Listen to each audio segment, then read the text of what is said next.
So I want to grab a few key measurements at certain points before we get into this whole thing to figure out what we've got.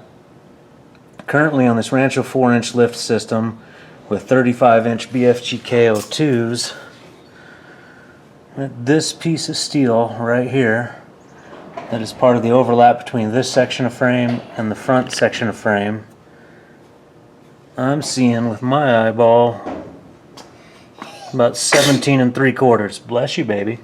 So 17 3/4. So that's right after the front body mount, right where that junction frame is, 17 3/4. Now this next point is the drop member for the torsion bars that the Rancho kit gives.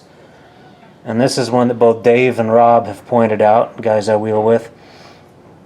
It's probably my lowest point, and it's in the center of the frickin' truck almost. So for center over, yeah, you can have a potential of high center, but I'm looking there at about 14 3/4. Excuse me, that's 14 1/4. Less than 14 if you're counting to that bolt head there, you know, the bolts that hang down. But the seal itself is about 14 1/4. Now the next point I want to look at is right here by the front hanger for the rear leaf springs. Right in front of it, let's look at that. And I'm looking at about 18 5/8 is what I'm going to call that. So that's what I've got there for measurements. So those three key points on the frame are my basis for comparison to see what happens next.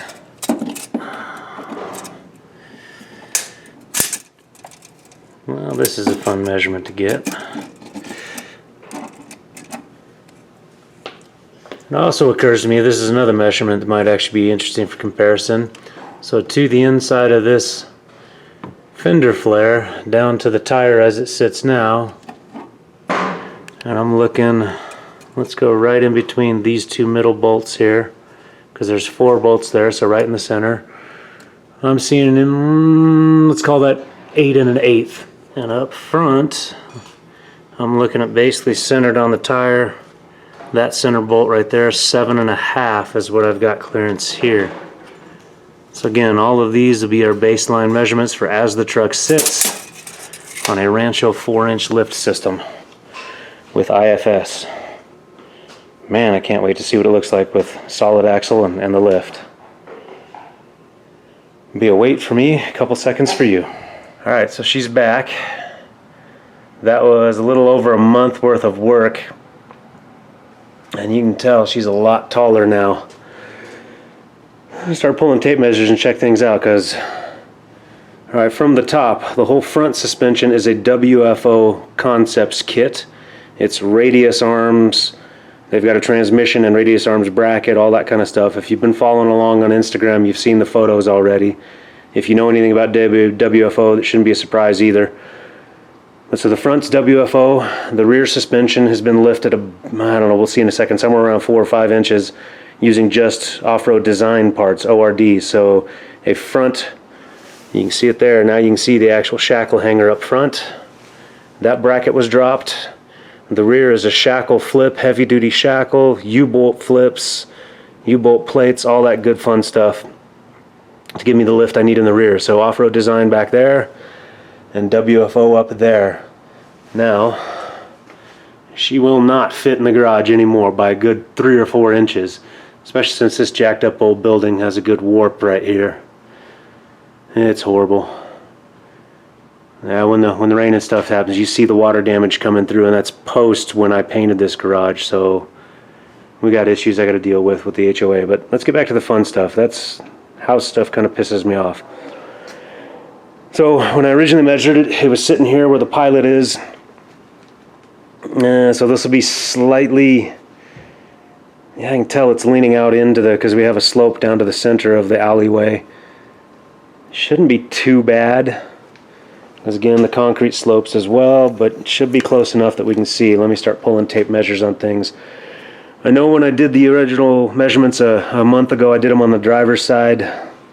Here I am on the passenger side. Yeah, maybe I will go to the passenger side, because I don't think there's too much difference. I'll try it side to side. We'll see what happens. Yeah, I think it's doing okay, because when I was on level ground, I was getting 11 1/2 inches for measurement there too. So now our new center line of wheel arch into the tire, center of the tire, is 11.5 inches there. And back here, a little more than 11.5 inches, but you look at the wear I've got here. This was obviously a turning tire before. I'm much more wear than I am back here. And you can see there's that off-road design bracket. It's simple. That sucker's bolt on. I could weld it on if I felt like it, but the bolts will be fine. I'll just have to keep torquing them every once in a while, after every trip, so on and so forth. But yeah, off-road designs just simply drops that bracket, gives you the lift you need using stock springs. And can we see back here? Yeah, there you go. There's all the off-road design stuff I did for the shackle flip, the U-bolt flip, and heavier duty plates up there. So that's as simple as the rear is. See a little bit of a rub here on the exhaust. Seems to clear decently enough. I may have to have some things worked on. Oh,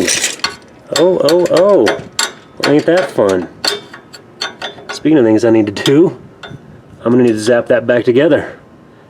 That freaking cracked right out. That would explain where I'm hearing the noise from. I know there's a rubbing spot on the other side too, because I was hearing some exhaust noise, but that's definitely one part. So I'm gonna need to zap that back together on another day. I'm just too freaking tired. This woo flu is kicking my butt. But yeah, okay, so let's look. Underneath, it is now definitely changed, because you can see right in here is where the bracket was that dropped the torsion bars. The torsion bar cross member would have been right here, and I had a measurement from there. So now the lowest point has actually been moved forward. Yeah, I was gonna say that lowest portion would have been moved forward about a foot is what I was gonna say. It looks like it's exactly a foot from this hole to the center line there. It's a foot forward, which helps with breakover angles and things like that. All in all, this ditched this whole piece. I like this piece a lot. I love this design, WFO. Good stuff. But you can see this replaced the transmission cross member. Also gives you radius arm mounts here, but you can unbolt it here if you got a service transfer case or transmission. Obviously I look at this and I'm going to need to do some skid plating to get from here to this cross member to protect there. I'm going to need something on the transmission. To do that I'm going to have to do my own. Dude, I don't know how I'm going to do that. I'm going to have to use I'm going to have to bend some stuff up, because I've got the drive shaft and the exhaust and all that stuff in the way there. It'll be alright, we'll get to that someday. You can see a couple new pieces of exhaust, because they definitely had to work that at the exhaust shop to get it all to fit correctly. And I was real happy that they were able to bend that out of the way. So front drive shaft seems to have no problems. But yeah, generally speaking, ditched 2 cross members and replaced it with one that's very much more, because this stuff's like 1/8 inch steel kind of stuff. Yeah, I don't think it's, yeah, it's like 1/8. It's not even 3/16, whereas this is going to be more like 3/16 steel. Bracket here, that might be up to 1/4. Yeah, you look at that. That's about 1/4 inch. So yeah, very nice bracketry. Obviously I got a date with the wrenches to make sure all this stuff is tight. You see up front here, limiting straps, polyurethane bump stops. I know at ride height Rob was asking what that is. Let's put a tape on that. At ride height I'm looking at about 2.5 inches from bump stop to the radius arm, so it's got a nice pad right here on the radius arm for it. So that'll bump it nice and neat. I'm not going to be... Remember, this is my family cruiser. This is what I use to take my family up in the mountains, go camping, do all that kind of stuff. Yes, I do hit some trails in Moab, but I'm not doing the hardcore rock crawling stuff with this truck. So polyurethane is just fine for me. Limit straps, obviously to save those kings from being overextended. That's an expensive piece of hardware there, so you do want it protected. These radius arms are nice and neat, all kinds of adjustment. One of the things I like that Adams High Rolling Custom did is you see all the little red marks they put everywhere. I need to get one of those pins because they didn't do them on these ones, but they did them on a lot of them, and so I need to retorque everything and then actually mark things down too to make sure I've got it done. But yeah, real beefy set of radius arms. Let's look at that too. Yeah, I'm eyeballing that at about 9.5 inches to that bottom point. So that's not bad. Doesn't worry me anyway. I would expect it's the same on the side. Now let's look here, since this is my lowest point. Let's see what this is. So I'm looking around 16.5 inches for that to the bottom of this radius arm mount. 16.5 inches, that's pretty nice clearance. I don't think anything back there has changed. Obviously when I put that rough stuff cover on the rear diff, I did a slight shaving of the underside, so that's not the same clearance as you'd have on your regular 14 bolt back there. I know I also picked body mounts. I remember doing the body mounts. Now I'm looking at about 21 inches of clearance now to that point. So that's a significant change. So we're looking, I went from a 4-inch Rancho lift. Now this whole system's giving me about 8 inches of lift. Let's take a look back here. I thought I did a body mount back here too, but I don't remember. I may have done to the frame right here. But let's look here at this now. New spring eye point. So the ground there, I'm like 19 3/8 maybe, 19 1/4. Is what I'm looking at there. So that's still decent enough clearance. So as it is, exhaust is tucked up high, and the drive shaft's pretty much the lowest thing there. I still need to do more for this. I got a lot more work I want to do on this thing. The shocks are a problem too. I need 32-inch long shocks, and with the back orders that are going on in life right now, I can't get them. So I'm actually going to cut those off and mount them up higher.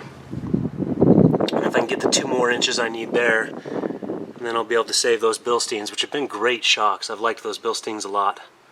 They've been fantastic for me. Those bump stops, I don't think I'm going to change those at all. We'll leave them exactly as they were. They may be too high now. I know the guys, when they were flexing it out at High Rolling Customs, they said it was the shocks that made them stop flexing it.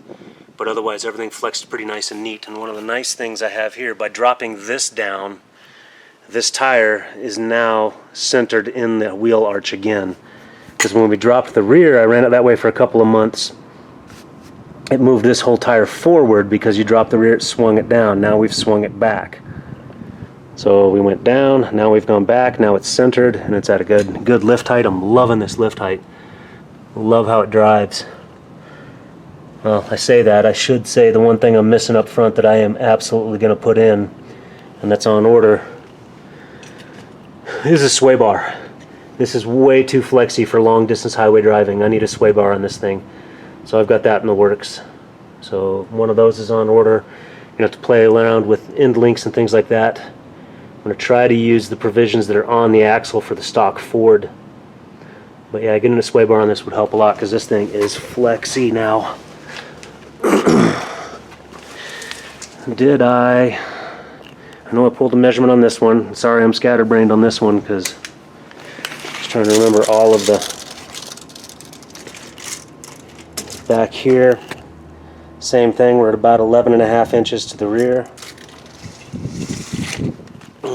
Speaking of the rear, I don't think I pulled off the rear here, but that's giving me about 29 3/4 inches to the bumper. I bet you I'm going to drag it a lot less now, because that's up there. So questions about the rear. I am running a spacer on the rear, and that helps it actually match the front track width, at least when it was stock Chevy. I did also drop the 14 bolts full floater hub assembly inside a little bit more. I do want to put the Hummer H2 hubcaps back on this, but what I've got a problem with is those stick out just a little bit, so I'm going to slice those down a little bit and then take care of that way. I'd be another damn too freaking just beat to do that right now. That's the funny thing, this damn Woo flew. The over 40 group has a hard time with it, whereas among my children, only the baby got sick, and she was over it in like 3 to 4 days, and she's fine now. Wife and I'm unvaxxed, wife is vaxxed. It hit us both just as hard. Had me worried that the vaccine was going to cause her issues too, but let's pull this measurement too. I'm looking there. From ground up, I've got about 27 3/4 there. It angles up in the back so it gets up to, goodness, if I can get it straight. I can't. Right there, let's see. Yeah, it's about 28.5 there, because there's a little bit of an angle. Tow hooks are now in the range of about 21 3/4. So that's pretty good. You know, measurement I want to know too. I'm looking at bottom of diff. I'm somewhere in the neighborhood of 9.5, 9 3/4 maybe. I can't get close enough to that. But 9.5 to 9 3/4 seems to be the low side on this Super Duty axle. I was wondering about this. I may or may not replace this with a Rough Stuff one. It seems to be pretty freaking stout as it is. I mean, Rough Stuff builds theirs out of 1/4 inch, which you can't, that's pretty beefy when it's 1/4 inch, but this stuff seems to be at least 3/16, so it'll run for a while. If anything, I'd hit something down here. So we'll see. We'll run it that way. But everything else is pretty much stock on this axle. I didn't do any reed knuckles or anything like that yet. I do have a provision for mounting the sway bar here. And I'm gonna have to do something here because we've got that. That's the other provision for sway bar mounting, but we've got the shock or the steering stabilizer going through it. So we'll figure it out. There's things I'm gonna have to do. Just have to play around with the end links and do some fabrications on them. But yeah, I like this design here. They kind of give it a skid plate type look right here. So if that hits anything, it'll hold up decently enough, I would expect. So up inside the wheel wells, obviously had to cut quite a bit. Splash guards are goner for that reason. I could do something. May or may not, I don't know. Having a big opening in the side like this, yeah, I could get a lot of splashing up into the engine bay if I hit water, but it also allows somewhere for the air to go out when those electric fans are pushing air. But otherwise, pretty clean job they did. Do like this WFO stuff. It does look pretty good.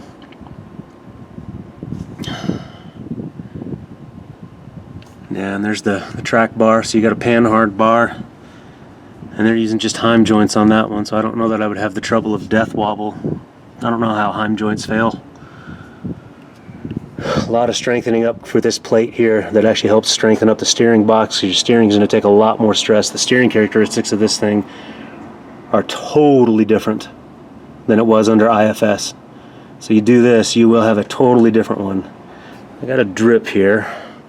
I suspect I know what it is. The windshield washer fluid needs to be hooked up again, and I'm pretty sure that's what's dripping for me. I need to dig into there so I can actually wash my windshield again. Always nitnoid stuff like that. Because they tore the inner fenders out, they tore everything out to be able to get this in there, get a good clean weld on everything. I think they did a beautiful job. I'm liking it. Like I was saying, about 11.5 here. That's a fun one too. What is the step now? I've now got about 20.5 to the infab step. 21 3/4 in the back. I'm not getting rid of these. I have kids. So these steps are staying. They're nice and high now though. I have hit them on some stuff and they've held up a lot better than I ever thought they would for something that's only attached to the body. But, you know, some minor rocks not really slamming into them, some scrub oaks and things like that. Those trees are freaking tough. But yeah, I've done it, and they've been okay. They're not meant to be Nerf bars, but they're better than the granddaddy steps that were on the truck before. When I get to feeling better, I'll take her off road, and then there'll be a whole nother video about how she flexes. One of the first places I want to go is going to be Rattlesnake Canyon, and just see what the differences are there. Oh, that's the other thing I didn't discuss either, is in that rear axle, both axles got upgraded to 456 gears. No, excuse me, 488s. 488s are what we went to. And then I also put a Detroit locker in the back here. If you've never run something like that and you go and switch to it, it will be different. Obviously, this will show my age. I remember the days when the Army had Cuck V's in the inventory, and we use those. Those come with 456s and Detroits. That's why 456s are on my mind. I've got 488s and a Detroit back there now. So I have a real locker. To do that, if you have a G80 in the back of yours, that G80, the entire carrier has to come out. You have to get an open diff style carrier. I don't remember where they sourced those from, Vans or something else that didn't have the posi traction from the factory. But you get that open carrier, you got to put that in, so there's a little bit of cost involved in that. I know, speaking of cost, people are going to want to know, the kit from WFO was $50-some-odd. So $5,200, if I remember right, was the kit straight up, because they can get you an OBS kit. They just don't advertise it on the website. You call them up, they'll hook you up, they'll get you the quote. And then everything else that had to be done. So all of that work in the carrier, the gears, all new brakes up front. So that's all new brakes with massively larger calipers, cross-drilled and slotted rotors. The hubs are new. That came with the kit though. But all of the brake parts, so that was a lot of money put into this, that especially if you include travel time, because I did take it to a shop in Reno, which means I drove the truck out there, flew home, flew back and drove the truck home. So all of that travel time and cost, do not be surprised to spend around $20,000 for it. I mean, yeah, your kit yourself is somewhere around $5,500 or something like that, and then the install of just the kit was $5,700. Whew, I'm getting woozy. But then all the extra things, like a total rebuild of the brakes, like the limiting straps and bump stops were not in the kit, so those are extras. The drive shaft, that's extras. The king shocks were in the kit. The rear suspension work was not in the kit, obviously coming from, you see it there, stamped off-road design, so that wasn't in the kit. That's extra time and labor. The exhaust work that had to be done, I also needed 2 catalytic converters, so I'm including that in the price because my cats were going bad. So all of that stuff together, yeah, I'm airline flights, all that kind of stuff, I'm just shy of $20,000 on this. You might call me crazy. That's your choice, your prerogative if you think I am. Ooh, what is this? There's a spider in the wheel. He didn't like the ride. You might call me crazy, but I don't like new trucks. And this truck, the interior of it, the exterior of it, everything about this truck is set up the way I want my truck to be. All I needed was different suspension on it. And like I said, well, next video that should be coming is when I feel well enough to get off-road again. You guys can see how this thing flexes and moves off-road. To me, it's worth it. To me, it was definitely worth all the hard work I put into 2021 and saving up all that money to get it done. And I'll be able to run this truck, you know, with a basically refreshed rear axle, totally brand new and refreshed front axle. I'll be able to run this truck for years to come.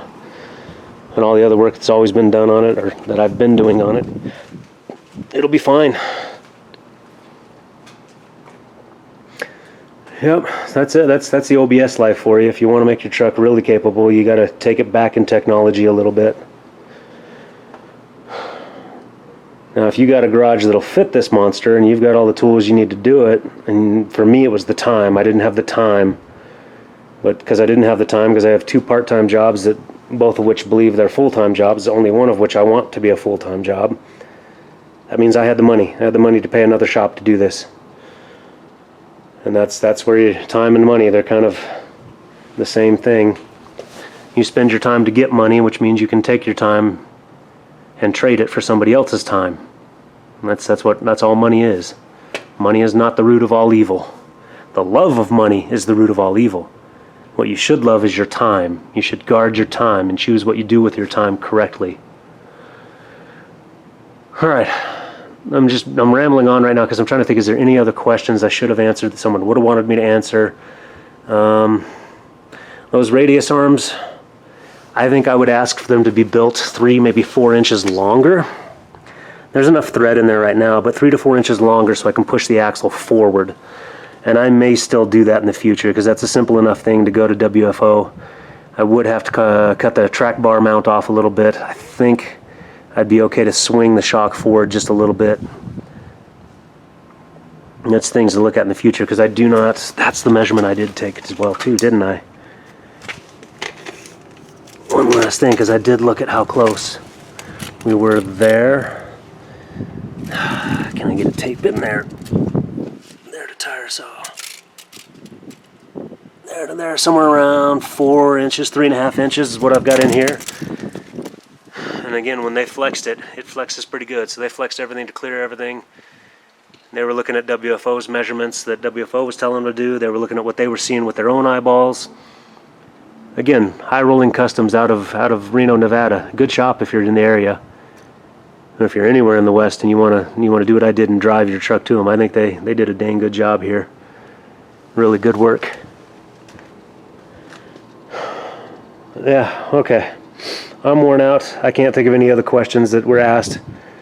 Like I said, I do need to get a sway bar on this. And I do need that's the thing too, is the IFS's steering box is out of its depth, so I will be upgrading the steering box later too. There's a company called Redhead that makes ones that are much, much better for the OBS's when you've axle swapped them. So still, there's still work to be done. Basic idea was I was running out of time and money. I wanted my truck back, and some of that stuff I can do myself. Changing out the steering, I need to do that anyway.